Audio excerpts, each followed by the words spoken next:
What's up, guys? Nick from the Average Biker Garage, back here with you with another episode of the Average Biker Podcast.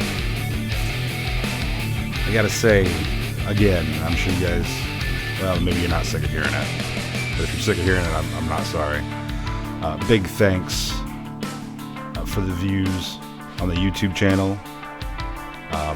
We're getting slow and steady growth over there.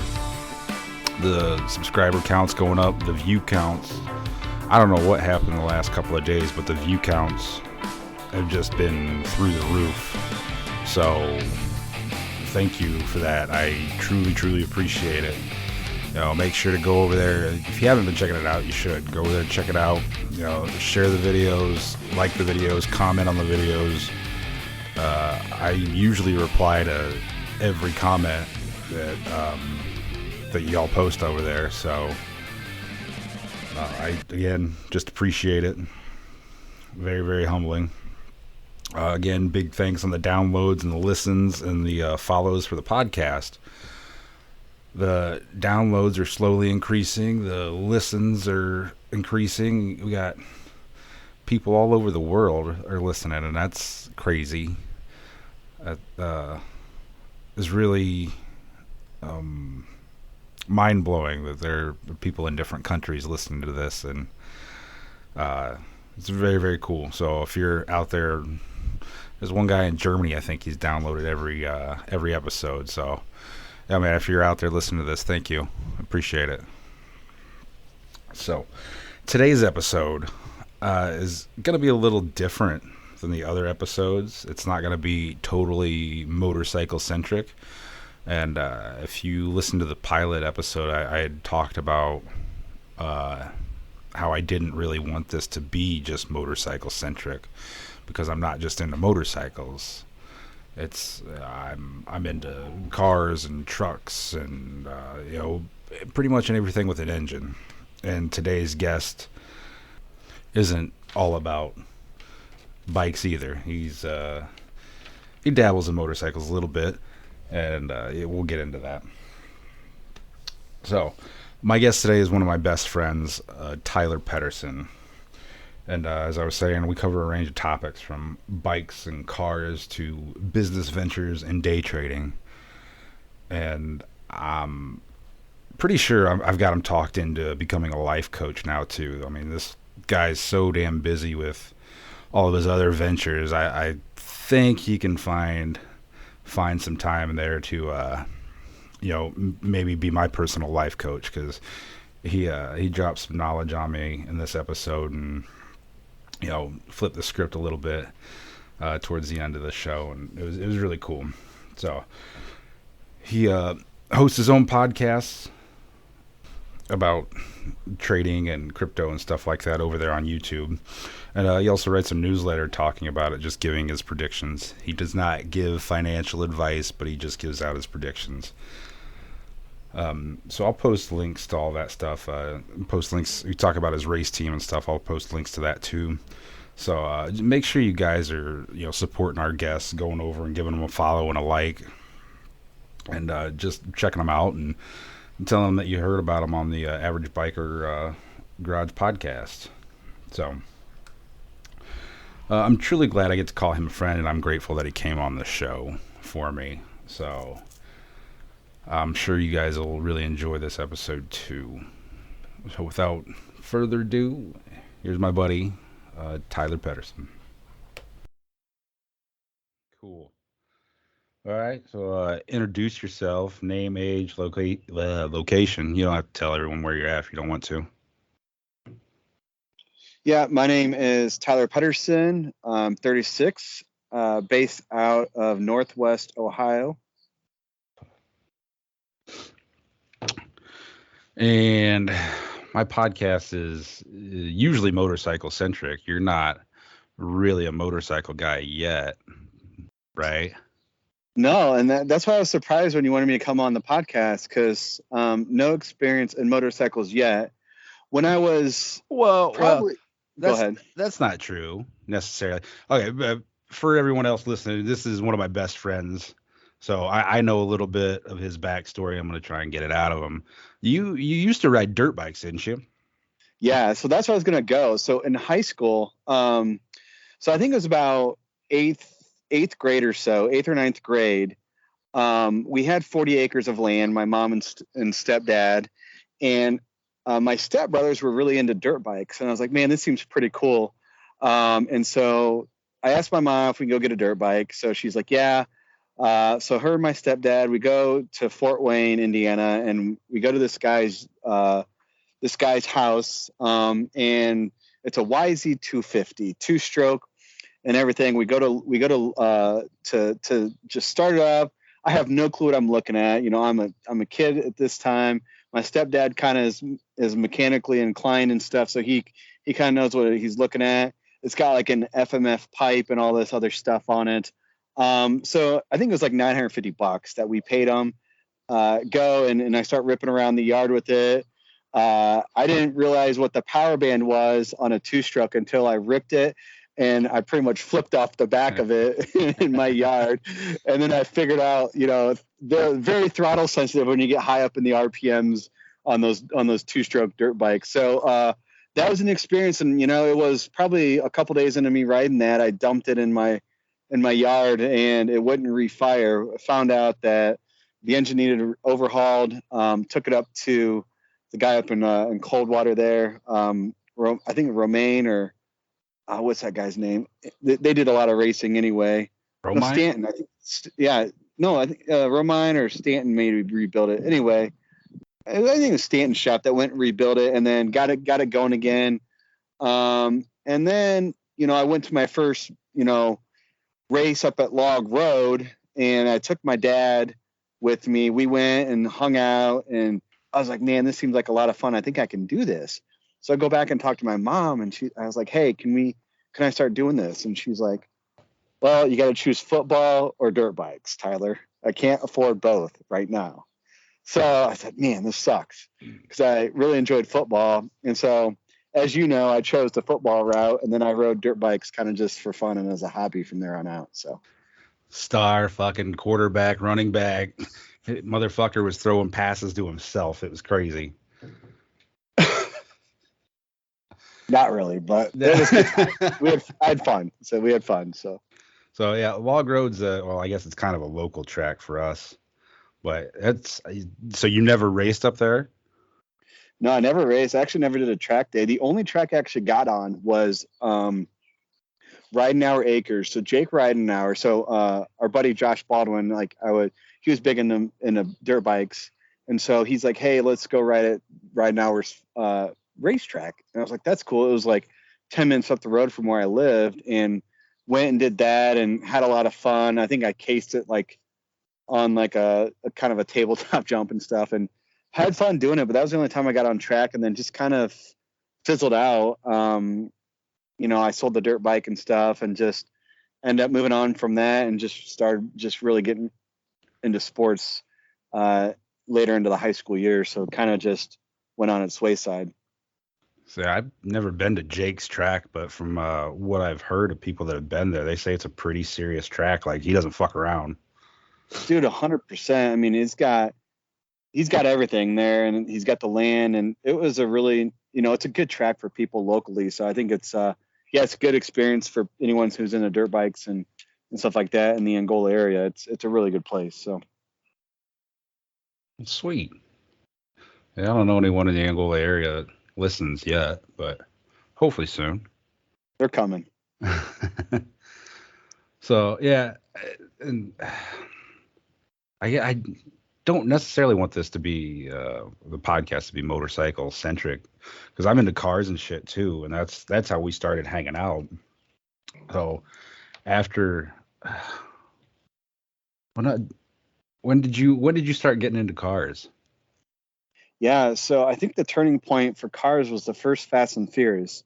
Went again with my stepbrothers and my parents. We all went to see the Fast and Furious in theaters, and I really enjoyed the movie. I really enjoyed the cars. I was a big person who liked the aesthetics of the cars, the ground effects, the lights. all that cool stuff back in the day. So we're dating go ahead. ourselves right now talking about Fast and the Furious. Yeah. The first one, yeah. Yeah. And so I was really like, man, that looks pretty cool. So as I was getting ready to get my first car, I worked at the local go-kart track and earning some money to get a car. And so when it was time to get a car, I found a 1995 Eagle Talon, and it was front-wheel drive, automatic, really car enthusiast, let me tell you. And and I was like, hey, this looks like the Eclipse. So for people who don't know, like the Talon looks like the Eclipse, and I was like, hey, I really like the look of it and stuff like that. So I got it, and then I started working a double job. So I started working at the go-kart track, and then I worked during the summer at my dad's construction company in the yard, and just saved a whole bunch of money. And I remember ordering these 17-inch white wheels because I thought they looked really cool against the green paint, and low profile tires. And I remember my dad helping me at the construction shop, like putting them on. And like from there, I was like hooked on cars. And where you enter the picture on cars is we were talking, I think, at school, and I was like, hey man, I want to do an exhaust in my car. You're like, okay, yeah, just come on over. We can do it over at my house. And I was like, yeah, let's do it. So I ordered the exhaust. We start, we go over to your parents' house. And I think it was like a Friday night, and we start getting into it. And I hope your dad listens, because I think we used all of his tools. We broke a whole bunch of shit. We drank a whole bunch of beer, and we ended up getting the Sawzall out. We did a whole bunch of stuff, but we ended up getting it done. And I don't remember what all that included, but we ended up getting the exhaust hung and stuff. And it was a good time in high school, let me tell you. So yeah, I'm pretty sure we dulled every single one of his drill bits. Ruined his Sawzall. I remember him coming around the corner and he going, "What the fuck are you guys doing?" And putting the exhaust in this car, Dad. I think he just shook his head and turned around and walked away. Yeah, and it might have been I don't know if it was a one night ordeal or if I had to stay the night the next. I don't remember, but that's like it's been a while ago. But I just remember we were just in there just hammering stuff out and breaking stuff, and you're like, oh shit, my dad's gonna be pissed. Sorry, Jeff. yeah, he got over it eventually, I think. Yeah, exactly. So let's see. That was high school, and then did you do anything in college? Is that when you got into racing? No. So in college, yeah, as I was leaving for college, I wanted to get rid of the Talon, so I got rid of the Talon, and I ended up picking up a 1998 Honda Civic. Remember the orange Civic? No, dude, you've had a lot of cars. I've had a lot of cars. I don't remember all of mine. So I picked up a 98 Civic as kind of like a graduation present, get to go to college type present. And it was orange. It had ground effects. It had everything I wanted for like the Fast and Furious. It looked really cool and stuff. And then I was like, I met a buddy up in Grand Rapids. His name's Tony. We're still friends today. And I remember going up there to do a turbo install on his car. He had like a D16 Honda that he was turboing, and I was like, yeah, that's cool. So we got it. I spent the weekend up there, and again, drinking a lot of beer and working around cars, and just had a lot of fun around the atmosphere and the environment. And I felt like that's kind of where I belonged, just kind of working on cars and stuff. And so I started getting around the stuff that I wanted to do on my car to do a turbo. But first, I wanted to get rid of the stock motors. It still had a 98 motor in it. So I went and looked up the SI motor. So I replaced the motor with the SI motor, B16A2.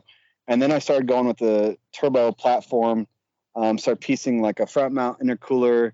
I grabbed injectors off of a DSM car, because they actually made a kit where you can wire in the injectors for those to be able to make it work on the turbo. Got a big, not too big. It was Turbonetics turbo. and really got that ready to go to get it dialed in. And I ended up getting it turboed and I think making 10 pounds of boost and just had a lot of fun with it. And then I was really looking for something different because the car was kind of breaking down a little bit. And I was like, hey, I just need to get out of this. So I ended up trading that for a Subaru RS, the 2.5 RS. And so I got the 2.5 RS. And then I ended up getting a 2005 Subaru WRX STI in 2010 as like a college graduation present to myself. Is that the Subaru that's in your shed right now that you're going to sell me? Yeah, that is the Subaru that's in my shed right now that I'm not going to sell you. Eventually, I'll talk you out of it. Exactly. So when, see, I think I was away at school or, nose deep in some drugs or something because we've lost contact with each other for a minute, and then I remember hitting you up to go to a strip club or something when you were living in Fort Wayne, and I came down there and I walked into one of your bedrooms and you had an engine on a stand and then like multiple pieces of engines laying around. And it was like, what the hell's going on here? And you're like, oh, I'm rebuilding engines in my bedroom. And it's like, we went from dulling drill bits in my dad's garage to you doing full engine rebuilds in like 3 years. So what the hell happened there? Yeah, so when I got the 05 STI, like the funny dude, I have so many funny car stories. My dad and I drove to Chicago to go get it, and I had the one I wanted, so I had a check written out, like a cashier's check written out of the dealership and everything like that. I wanted. I knew I was gonna go get this car. Then I drove it. I'm like, man, this car sucks. Like I don't want it. Like my dad's like, what are we gonna do? I'm like, well, there's another one down the road that I want to see too. So we end up, test driving this other one, and it's great. I like it. So my dad then like, hey, I'll take care of it. Just pay me back, whatever, because they wouldn't accept my check because it was made out to a different dealership. So I was like, all right, sounds good. So we sit at the dealership for hours and hours and hours. We end up driving back from Chicago with it. I find out like probably 2 weeks later when I hook up with some of the Subaru guys in Fort Wayne, like that it was only rear wheel drive, which I had no clue because they're supposed to be all wheel drive. This is how novice of like me into cars I was. I didn't know what I didn't know. And so they're like, hey, I think it's only rear wheel drive. So I'm like, no wonder this is so much fun. And the back end kind of, goes out of control a lot and blah, blah, blah. And so I finally figured out, hey, I'm going to do this transmission install with some other friends. And so I started really working on the car. And so I went from, doing a turbo. So what happened was I found out like the axles in the front of the transmission, it was so weird. They got sheared off like quarter size, like the size of a quarter in thickness of probably 3/4 together. They got sheared off. And so the front wheels weren't really like the front axles weren't doing anything. So it was really just needed axles and I still had a good transmission, but I knew I had a backup transmission. So I installed that. And so as I go through this, I wanted to like upgrade the sway bar. I wanted to upgrade the suspension on it. So I started doing all these things with some help of friends locally. And then I started autocrossing in the parking lot and really figuring out like how to tune the cars and tune the suspension and figure that out. And then a couple of buddies like, hey, let's go do this endurance racing stuff. So then we go look at a Dodge Shadow, a 99.2 Dodge Shadow. And we got to figure out how to, get this thing on track and stuff. So it was really trial and error for me and learning from some other people until I started like figuring out, hey, I know how to do this stuff on my own. And I just started, it was like hands-on experience with just some good people in town to learn from. So that's kind of how I did it, from not knowing anything to like, helping rebuild engines or, installing a clutch. So it was really like I advanced kind of my skills pretty quickly that way. Yeah, no, you definitely did. Like I said, I was caught off. I can't rebuild a fucking engine. I don't know shit about engines like that. So really, really impressed when I walked in and saw all that. And you're like, oh yeah, I've just been doing this. And it's like, oh, okay, cool. So, but you said you got into the what autocross? Yeah, I've gotten autocross pretty quickly. So I went What through what is go ahead. autocross? Yeah, autocross is just you'll hear it called solo, but it's essentially a time trial in a parking lot. So it's an SCCA, Sports Car Club of America sanctioned event, and they're put on through all the regions in the United States.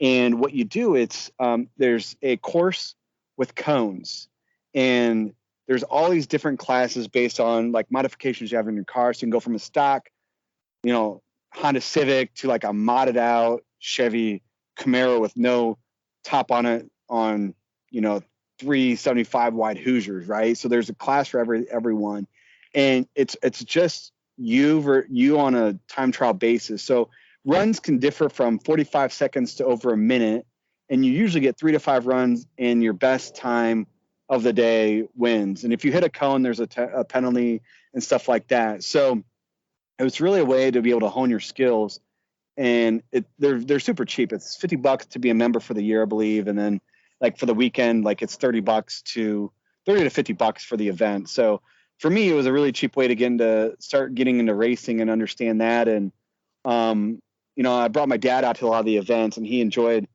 really he enjoyed riding in the passenger side, and it was a way that him and I were able to bond as well.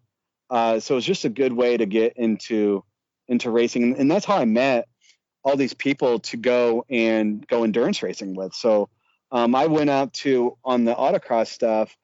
I went out to the nationals a couple times.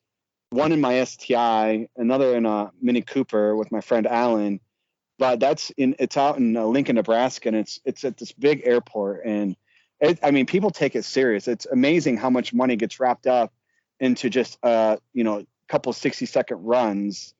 It's almost like the NHRA drags, where they go through like an engine every like pull and stuff down, or like an engine doesn't last that long. So like even those people like trying to race competitively, like it's another level where it's just crazy how another level that some of these people are. So And some of those guys take that parking lot racing real serious then, huh?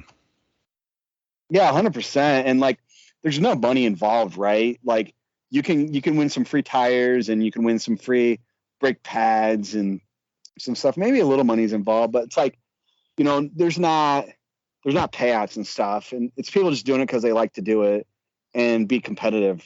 And so the only person that has gone that I know of, well, there's a couple of people that's gone to auto racing to pro racing, but there's one guy, his name's Tom O'Gorman, where just absolute freak of a driver, went from autocrossing, ended up GoFunding himself into a pro ride, and then I think he ended up winning one of the races during the year. So just absolute animal behind the wheel. And I would say there's less than 2% of the people at autocross that happens to. So yeah, well, you ended up moving up.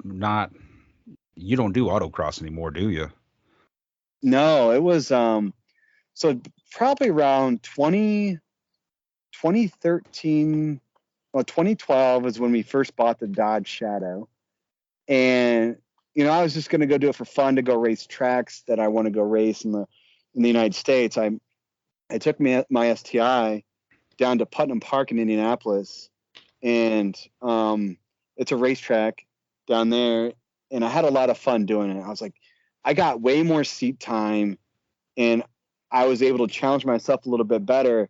And like I was good at autocross, but it was challenging to see the cones, and I just saw a sea of cones a lot of times and stuff like that. So really being on a wider track and seeing the corners and the layout like really helped my sight. So I was like, I was really happy to hear some people wanted to go endurance racing and stuff. So at that time I was trying to do both, and then slowly fading where I was doing a lot more endurance racing than autocross. And then I slowly just stopped going and just mainly focused on endurance racing. Oh, with the endurance racing, there's with autocross, it's just you against the clock. It's just you running by yourself, right? Yeah, and then you have other people in your class that you'll go, that you compare your times with, and then fastest time of the day in your class wins. You win a glass mug, to drink beer out of, or water, or whatever you want to do. So. But then with the endurance racing, there's actually other people out on the track. It's like a race. Yeah, so the endurance racing, how that's set up is, it's 7 hours. Let's say it's a 7 hour endurance race. Green flag goes at 8 o'clock. 7 hours later, green flag, or the flag finishes. You're done racing after 7 hours. So definitely is different. You can have anywhere from 50 to 100 cars on the track at the same time with you. So you got to learn how to pass people, and it just takes a different skill set to race on track than it does autocrossing. Your dog wants to be on the episode too. Yeah, I apologize. The dog is barking out here. I'm outside of my house. So I apologize for that. I'm surprised my two haven't gone ape shit yet. So.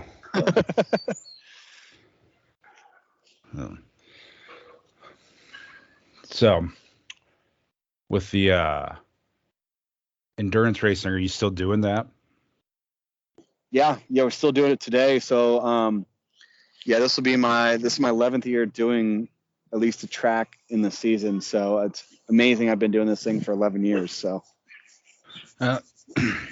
did you have a role in the actual league? Like, I want to say one time I was over there working on the car with you, and you had to be on a call with some of the like the president of the race league or something like that. Like you were trying to get donations rounded up. Yeah. So, so the series I run with is called Champ Car Endurance Series. And in 2017, I was approached to, they asked if I wanted to sit on the board of directors. And I said, yeah, that would be fine. I put my hat in the ring just because I saw that I could really help out the series and, do a lot of good there. My strong skill sets in life is connecting with people and really I'm okay being told no. And so what I found was that the series was starting to get a lot, like we were like one of the first ones to broadcast live on YouTube and to have kind of live streaming and all the amateur endurance series. And so I saw really good value there, but they were only getting like 25 grand for just the series sponsor. And I was like, that is so cheap. And so I was approached in 2017, like, hey, do you want to sit on the board? I said, great. So I think it was June of 2017, I was asked to be on the board, and I just said, hey, guys, I'm just here to help out. Can I help with sponsorships? They said, yeah, that'd be great. And so we approached the person that was at the $25,000 level, and like, hey, are you okay if we go for a national branded name for the series? And they're like, great. If you can get something, that's fine. If not, we'll be here to whatever. So I started engaging companies in August 2017. By January of 2018, I had a 3-year contract inked with a national brand, TireRack.com, and for a lot more money than $25,000. Hell yeah. So that's really helped the series and has kind of brought it to another level on that end. So yeah, I've done things on the back end for the series along with continuing to race with that series. So why aren't you running the series yet? I actually stepped back from the board. 2022 was my last year, and I wanted to focus on my own businesses, and I had family stuff going on, and it was taking up a lot of my time in my life. And being an entrepreneur, I had to focus on other areas in business and make money, and so that's what I want to do. And it was hard on me for 5 years, and so I had to get out of it at that time. So I was gonna say you really you slowed down your schedule a lot in 2023, didn't you? Yeah, I mean, yeah. So even 2022 has slowed it down a little bit, but 2023, I was going to go to Road Atlanta in February. That didn't pan out with events in my life. And then we went to the National Corvette Museum down in Bowling Green. Ended up winning that race on Saturday. And then we were supposed to go to Watkins Glen in May and just didn't happen. So we're going to go to Mid-Ohio in September and then Road America up in Wisconsin in October. So really looking forward to those races coming up. So. Did you go to New York Memorial Day? No, I didn't. I had to cancel it just because, again, with business and stuff, and I got put behind with events in my life earlier this year that the car wasn't ready. Like I hadn't touched the car since it came back from Kentucky. And, I'm not going to go up just to do track days anymore. I've done pretty much every major track in the United States that I've wanted to do. And I just don't show up just to go run around. I want to go and compete. So if the car can't be mechanically ready in the garage, whereas I can roll it off the trailer and go do a practice day, then I'm not going to go race because it's just going to waste everyone's time. Right. And that's, getting there and hauling a car and that big ass truck of yours, that's not cheap, driving from where we're at to New York or Atlanta or anything. No, exactly. And, you've got me as the car owner and I drive as well, but then I've got another guy who drives pretty much every race with me. And then usually there's 2 seats open and we have a group of friends that I offer those seats to first. And then there's other people outside of our group that I'll offer some other seats to, but those people pay me to drive a car. So it's not good business sense to show up with a car that needs work and that you don't know if it's competitive. And so it just doesn't make sense. And we're all getting older and we all understand like, hey, things happen and life happens and it's not fun to just go show up and maybe do okay. We want to go up and show up, win, or at least be competitive in the top 10 and have a good time. So. Yeah, I totally understand that. It makes sense. Yeah. So with you slowing down racing, what are you getting into now? On the car side of things, not much, man. My dad passed away in January, and he was a big motorcycle guy. He went out to Sturgis nine years in a row. I think this would have been his 10th year this year, and he was a big Harley guy. He started out with building a '98 Softail from the ground up, and got that all built up. And then he was like, "Hey, I want to go. I'm getting bored with this." He enjoyed tinkering with them, getting them to the maximum effort, like the maximum potential they could have. And then he got bored with it because there's nothing left to do. So he's like, he sold that and ended up buying a wrecked Electra Glide. I think it was like a 13 Electra Glide. And I remember him when he showed me the picture. He's like, "Hey, this is what I bought." I was like, "Dad, that looks like a pile of junk." It's like, "Yeah, it got wrecked or whatever. I'm going to rebuild it." It's like, "Okay, show me like what you have in mind." And he's like, "Here's what it's going to look like." And I said, "Dad, that's just a Harley Honda Goldwing. And that's all it is." And I said, "I hope you're going to have AC and music." And there's like, those are old fogey bikes. And my dad just laughed. He's like, "Oh, come on, Tyler. Like, no, this thing's going to rip." I said, "I don't care, Dad. It looks like an old fogey bike." So needless to say, when he had it done, it was pretty badass. He had it all, I think it was gray and it looked lowered and he had some custom lights in it. It looked really, really cool with what he did. But he got tired of that, obviously. And I think that's the bike you helped him on, or maybe it's the next one. So then he bought a 2017, I think maybe an Ultra Glide, or you have to help me here. Road Glide, I believe. Road Glide. Okay. There's one sitting in his garage right now, right? Yeah. Yep. Okay, yep. So 2017 Road Glide, and he really was like, "Hey, I'm not going to do much this motorcycle. Like, this is my last bike. I'm not going to tinker with it." And then he's like, "Hey, I know you've tuned some cars and stuff. Can you help me tune my bike?" I said, "Oh my gosh, here we go again, Dad. Like, just let it go." Like, he's like, "But I want at least 107 horsepower of this thing." I was like, "All right, whatever." So we started doing tuning and stuff, and he's he spent like one summer just tuning it, and I think it was 2 years ago, and he barely made it to like Sturgis that year. He had an oil leak coming back. It was just a mess. He was like, I'm sending it off to someone. We're just gonna ride the bike a whole next year. So last summer they got a lot of riding out of it. Went to Sturgis, and then yeah, now it sits in my stepmom's house, my stepmom's garage, not ridden. So I talked to my wife, and my dad.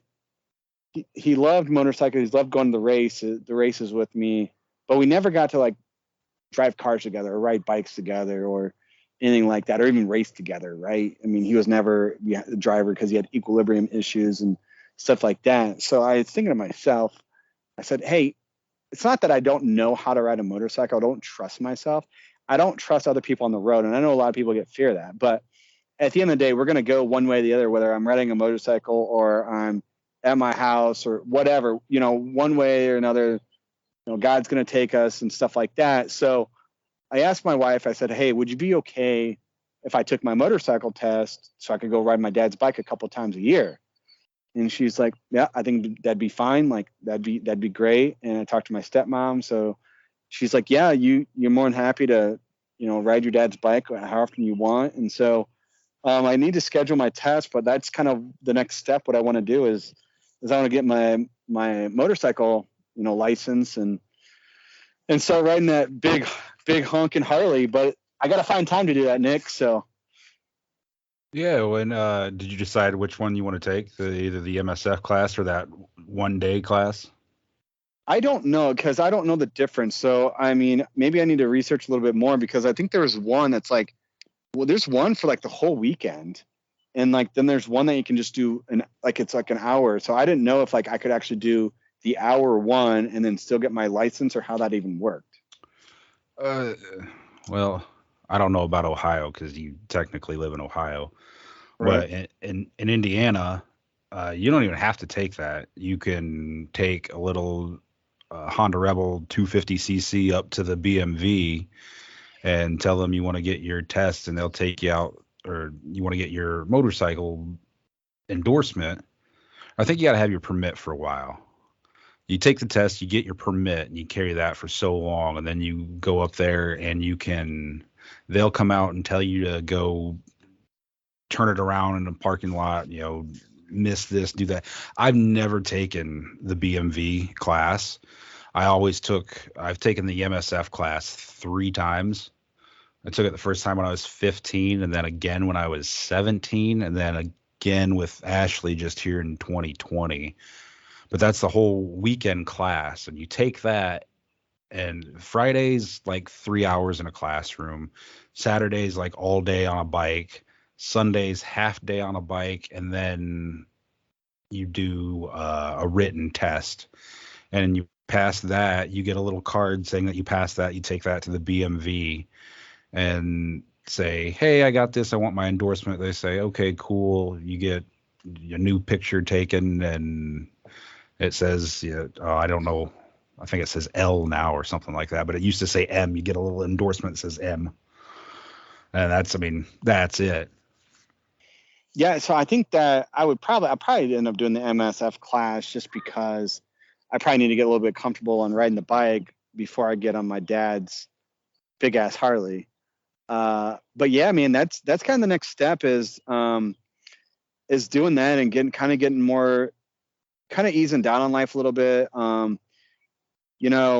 You helped me build the new race car and stuff, which was awesome experience. And we didn't even get to that. We can get into that a little bit if you want. But yeah, now I just, you go through life and you try to figure out what's important to you. And for me right now is 1, being an entrepreneur and making money for my family. 2, spending as much time with my kids. And 3, enjoying hobbies and stuff. And I've done enough car racing for now that like I also wanted to tribute to my dad and ride his bike. I mean, I'm gonna hop on that thing once, by the end of the year or not, this year, one way or the other, I think so.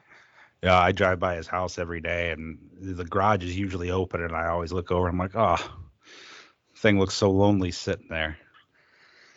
100%. So it needs to be ridden, and I got to figure that out. So that is the next step in my kind of auto and motorcycle life right now. So Well, yeah, you let me know when you want to take the class, man. I'll take it with you. for sure, I will. I'll pay your way and we'll do it. So Cool. Well, you said a couple of times, you're an entrepreneur and all that. What kind of businesses are you getting into? yeah, so I worked in corporate banking for 13 years, right out of college, and left that in November of 2021. Just was sick of the whole corporate life, and COVID didn't help because I got pigeonholed into like a division I didn't want to be in. But I worked with a lot of small business owners throughout the years, and I was really good at analyzing their financials and telling them how they could improve their businesses. I wouldn't tell them how to run their businesses, but just how to improve it, right? And so I was able to do that quite a bit, and was able to get a lot of clients on the banking side of things. And so I was like, hey, I'm going to go into consulting and stuff. So I started doing some consulting for some people in November of 2021, and then really ramped it up here in January, February, March of this past year. And I've got a couple opportunities. So I work with currently small business owners who hate financial numbers, but I learned to let them love the financial numbers for the way I present it to them. So I really help small business owners with maximizing their profitabilities and efficiencies within their companies. So there's that. That's a long-winded way of saying that you help with consulting and stuff. Yeah, when you hear consultant, you think of, hey, I'm going to give you this binder and this is how you should fix your company, right? Mm-hmm. The way I do it is, hey, I'm going to work with you in your company. I'm going to go through your financial statements. I'm going to go through all your costs or your top line revenue, what you're doing. And I'm going to find your issues that you might be feeling within your company, but don't know why. And I'm going to fix those problems for you and essentially help better your company. So a lot of business owners, I feel, that get really busy or comfortable in the position they're in. And sometimes they lose grip of costs or they lose grip of diversifying their sales. And then the bottom drops out and then they're stuck with losses and trying to claw back. So a way to help prevent that and help businesses do that. So that's where I can really do a lot of damage and help with a lot of people. When I say damage, like really effectively help someone's company be a lot better. Right. I got you. So that's been going good for you, though? Yeah, it's been going great. Signed a couple new clients. I got a couple out there. And so, trying to get that nationwide as well.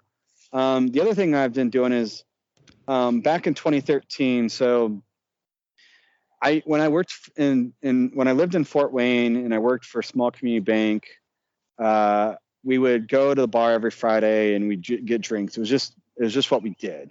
I met a group of friends there. They were the racer guys I would hang out with. I didn't have anyone else really that I knew in town. So we just go to the bars and, Friday night and drink and have beers. And my friend was like, hey man, like you're into banking. You should look at this Bitcoin stuff. I'm like, okay, like no clue what it is. And so I started researching a little bit and like, he kept saying, hey man, this is going to go pretty high. Like, did you do your research? So I'm like, yeah, I've researched it. He's like, you started buying it? I said, I haven't bought yet, blah, blah, blah. So at the end of it, like I started buying in little chunks, and Bitcoin back then was like 600 to 750 bucks. And like, I started just buying little chunks here and there. And then my wife and I, we got married in 2017 and Bitcoin gets to like 20 grand. And I was like, hey, should we sell this? She's like, no. Like, let's hold on to it a little bit. And then COVID happens and it drops to 3 grand. She's like, I'm so sorry, blah, blah, blah. I'm like, it's fine, whatever, blah, blah, blah. And then we had like the last bull run, like where it tops out at 64. Like we sold most of our stuff at 58,000 and stuff. And so like I did a whole bunch of that stuff and I started getting into like day trading and trading stocks and understanding like stuff like that and equities. And I really wanted to start working on that because I'm like, hey, this could be another way of getting out of my corporate job because I was sick of it. And I was like, I am really like analytical and I can see patterns and stuff like that. So I started doing a lot of that stuff and I got into NFTs as well. And, Yeah. So now I do a lot of day trading, crypto and stuff as well. And so that's another business that I do. And I started a podcast and a newsletter on that I'm looking to monetize. So it's just, all these passions that I have with helping small business owners and building different funnels of income. I'm trying to do so. So yeah, what's your podcast? Plug that shit.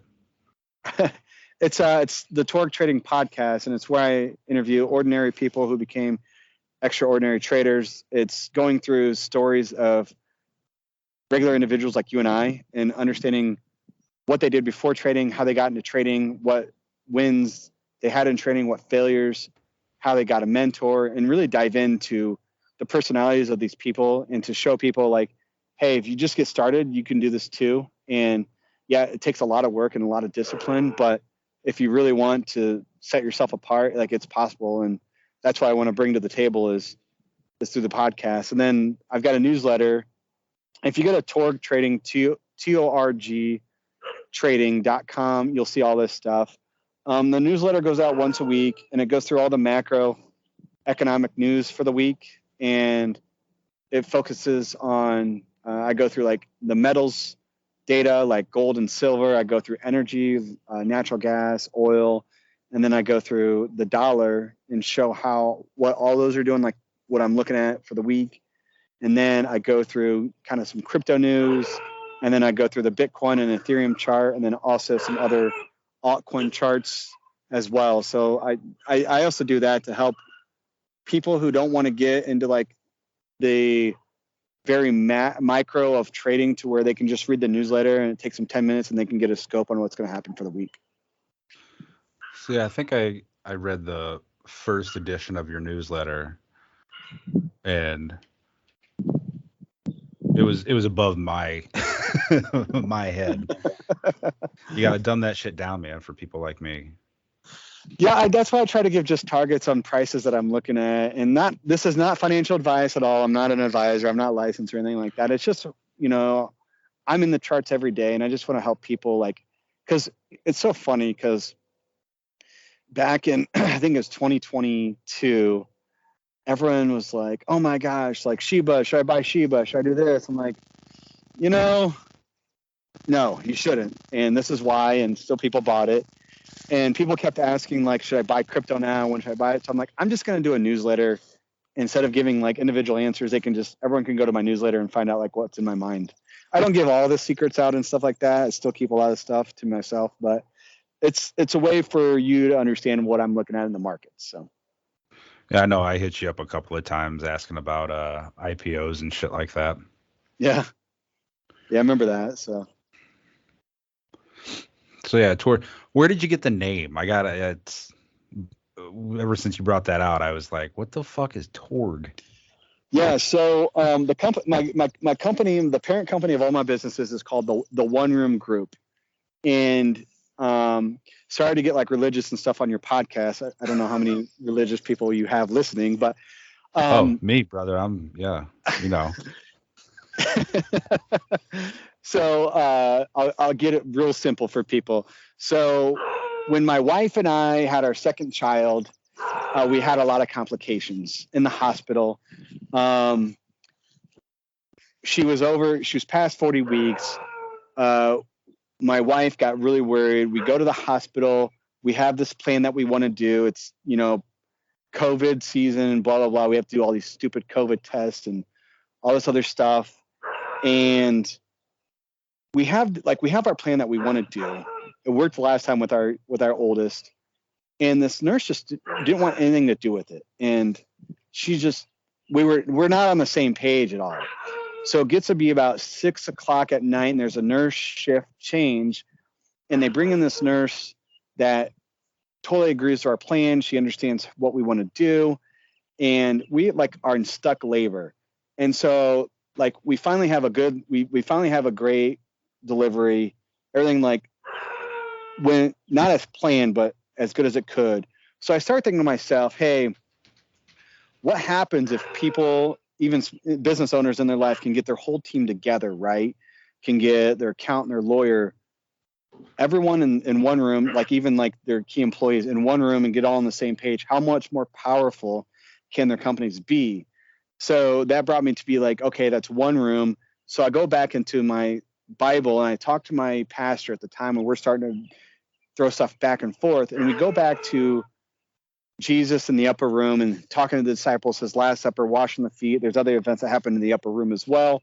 So it all ties into the one room group where it's like, hey, if you get everyone in one room on the same page, whether the one room's on a newsletter, the one room's on a podcast, the one room is on the internet, whatever it is, then how much more powerful can your life be, in that aspect? So that's kind of how I created the one room group. And then I shortened it because I was online a lot in Discords during the NFT season to Torg. And that's just kind of stuck as my nickname online. So Yeah, it's easier to say than the one room group. yeah, exactly. And so it just goes way easier and it's easier to brand and stuff like that. So, but I think in my opinion, it's a good meaning behind the name. So. Gotcha. So you, with your podcast, have you gotten it off just YouTube, or is it still only YouTube? Yeah. So right now it's only on YouTube because I've got a backlog of about 3 episodes I still need to edit. And I've just been so dang busy. I haven't edited those. So I've got 2 episodes up, or actually 3 episodes. I split the second episodes into 2 parts because it was powerful that I wanted to do 2 parts, but it's only on YouTube.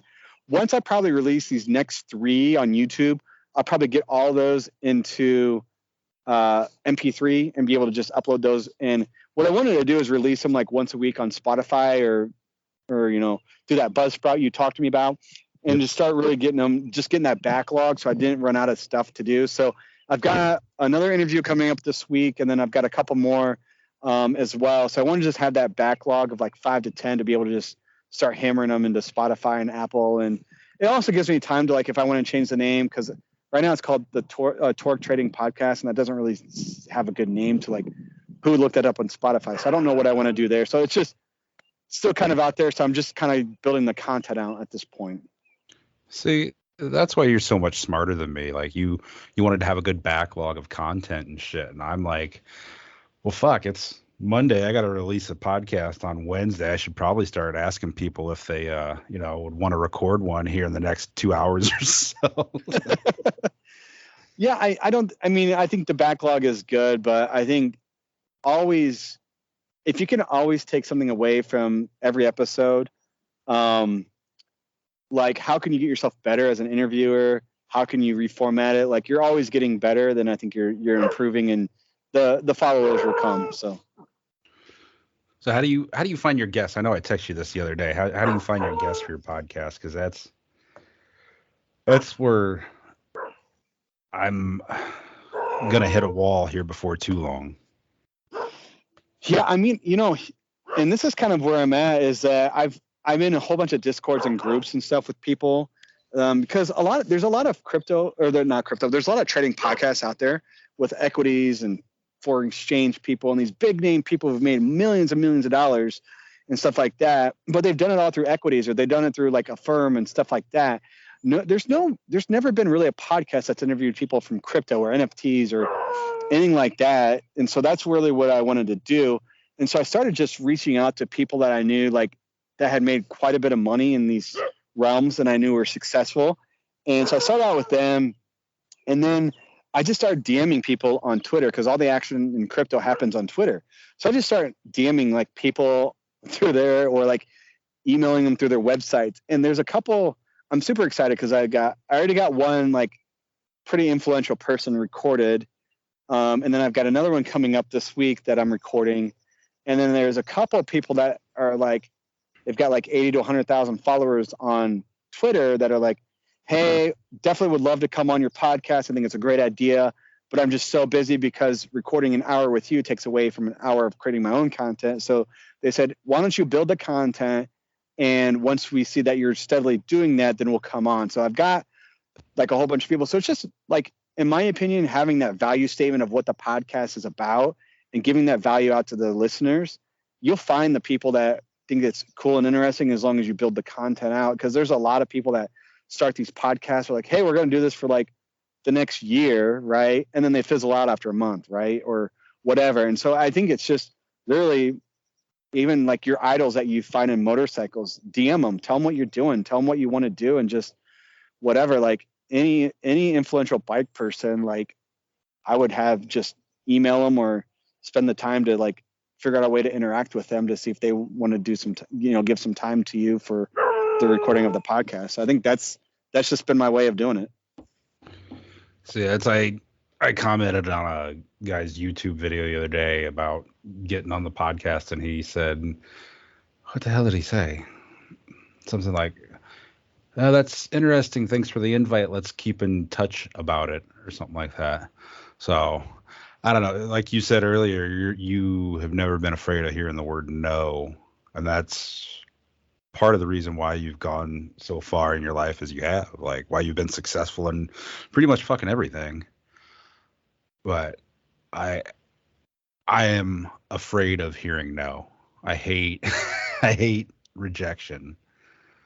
Well, and why? I mean, I'm going to turn the tables on you. Like, why is that? I mean, I don't know. Because in my opinion, yeah, I mean, because it shouldn't be, because I mean, if they say no, I'm not any worse off than what I was before, right? Exactly. I mean, what okay, you say no, and then if they say no, follow up, say, okay, what is the reason? If they don't even give you a reason, why don't you want to come on this podcast?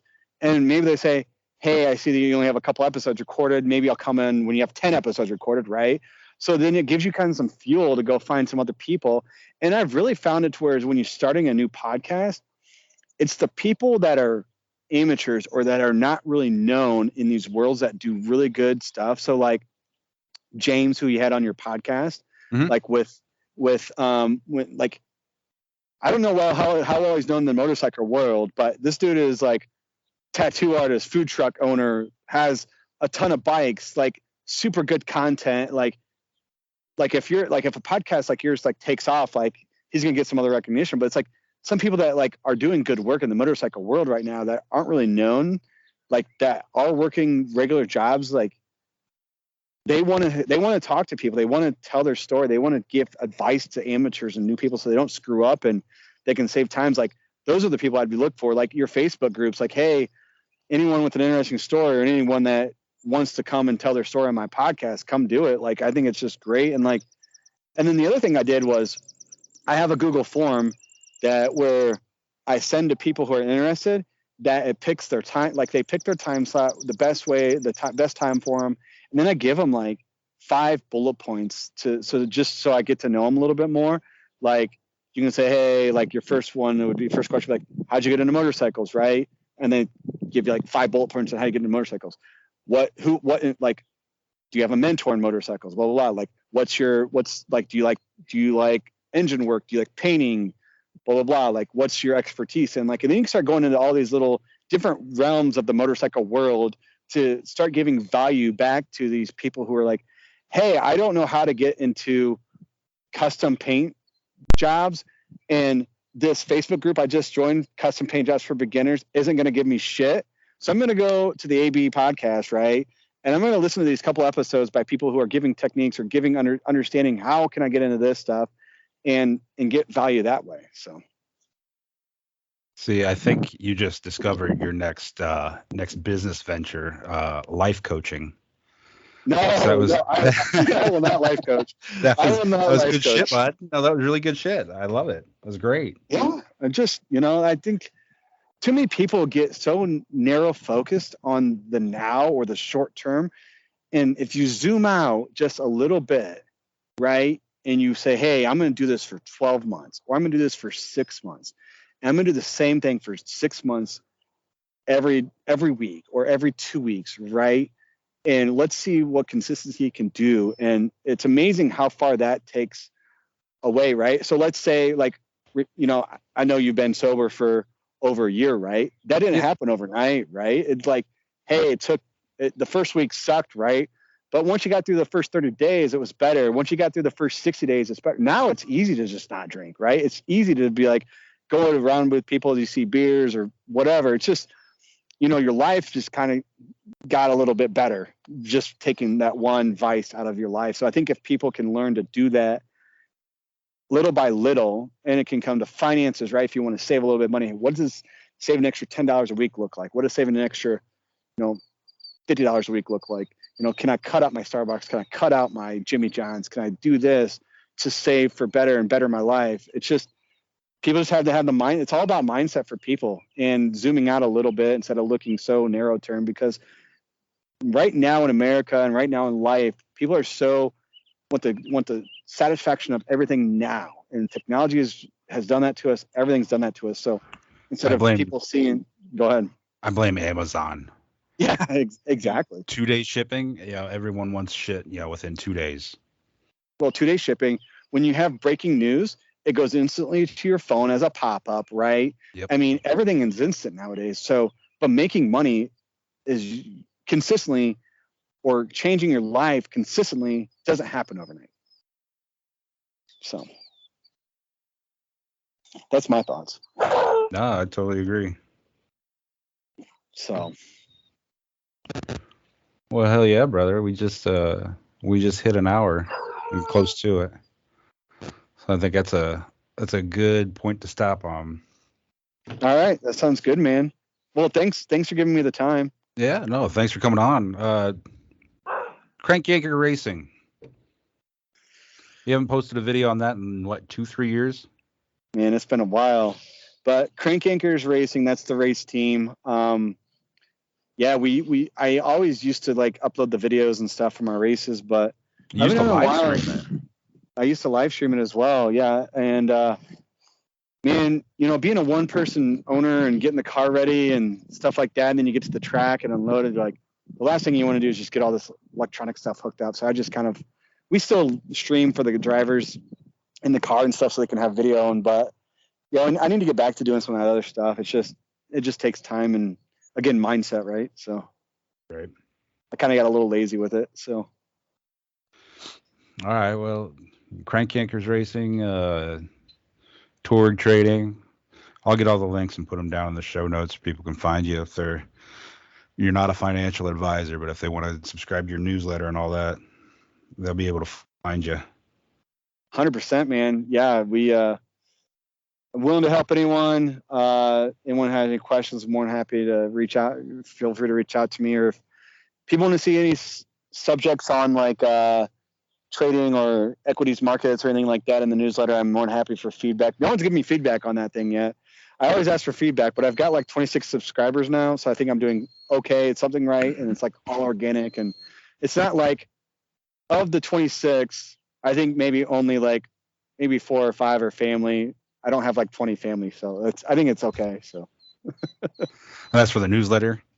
Yeah. Well, nice. Yeah, I'll post that shit out there, and I'm not real sure, with the Venn diagram where the circles intersect on crypto day traders and motorcycle enthusiasts, but I'm sure that there's some out there. If not, I think, a lot of people, and this is my thoughts, I'll give you some little free thoughts here. I think, starting next year, you're going to see a lot more crypto stuff out there. More people are going to start getting excited again, and you're going to start seeing a run on the Bitcoin happen again. So I think a lot more people, hopefully people will do some research now and be able to get set up for next year and stuff like that. So I go through a couple of that stuff in the previous newsletter, and I'm trying to give people a little bit more info to kind of research. So yeah, I think if anything, people have heard of it because of all the mayhem over the last couple of years on it, and hopefully people can help improve their lives with it. So yeah, hopefully. All right, man. Anything else? No, I think that's it, bud. Like I said, appreciate you coming on, man. Let me know when you want to go take the MSF class, and we'll sign up and go do that shit. Sounds good. Yeah, it'll be. Let's do it soon because summer's gonna be over before we know it. But yeah, we'll do it. We'll do it probably here in probably July. I'll look at some dates and we'll get it all scheduled, and then maybe we can do like a post podcast on that experience or something. Oh yeah, that'd be sweet. Yeah, do something like that. Maybe we could. Maybe you can do some little clips from the. See, I'm giving you some ideas. Do some clips from when we're there and stuff. I think it'd be fun to do, and some good. I think it'd be some good content for the podcast. Just like, what does it take? What does this look like from someone who's never done it, and for people who are interested in getting, interested riders. So Hell yeah. That sounds good to me. All right, brother. Have a good one. All right, you too, buddy. All right. See ya.